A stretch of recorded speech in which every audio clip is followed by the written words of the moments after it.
বোমা ফাটালেন সাবেক ছাত্র সমন্বয়ক জাতীয় নাগরিক পার্টির অন্যতম নেতা আব্দুল হান্নান মাসুদ। তিনি দৈনিক কালের কণ্ঠকে একটি ভিডিও সাক্ষাৎকারে যা বলেছেন আমি কোট আনকোট আপনাদের সামনে একটু তুলে ধরছি।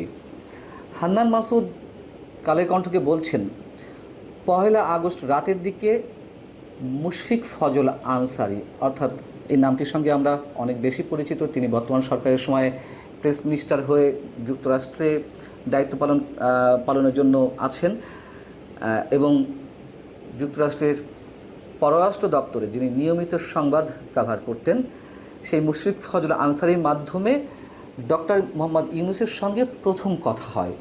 কিভাবে কথা হয়? মুশফিক ফজল আনসারি মালয়েশিয়া প্রবাসী একজন বাংলাদেশির নামে একটা সিগন্যাল অ্যাকাউন্ট খুলে দেন ছাত্রদেরকে। সেই সিগন্যাল অ্যাকাউন্টের মাধ্যমে, সেই অ্যাপসের মাধ্যমে ডক্টর মোহাম্মদ ইউনূসের সঙ্গে তাদের কথা হয় এবং আমাদের প্রধান উপদেষ্টা তখন যে কথাগুলো তাদেরকে বলেছিলেন এরকম যে তিনি বলছেন, তোমরা এগিয়ে যাও, সারা দেশের মানুষ তোমাদের সঙ্গে আছে, তোমাদের যে কোনো সহযোগিতায় আমাকে পাশে পাবে। এবং হান্নান মাসুদ আরও বলছেন যে সে সময় তারেক রহমান সাহেব আমাদের সঙ্গে কথা বলতে চেয়েছিলেন, কিন্তু ফোন ট্র্যাক হচ্ছিল, রেকর্ড হচ্ছিল, তাকে আমরা অ্যাভয়েড করি। এছাড়া বিদেশে অবস্থানরত আরও অনেকের সঙ্গে কথাবার্তা হচ্ছিল। অথচ আমাদের প্রধান উপদেষ্টা একাধিকবার বলেছেন যে প্রধান উপদেষ্টা হওয়ার জন্য তার প্রতি অনুরোধ জানিয়ে যে ফোন গিয়েছিল ছাত্রদের পক্ষ থেকে, এর আগে এসব বিষয়ে তাদের সঙ্গে তার কোনো যোগাযোগ ছিল না।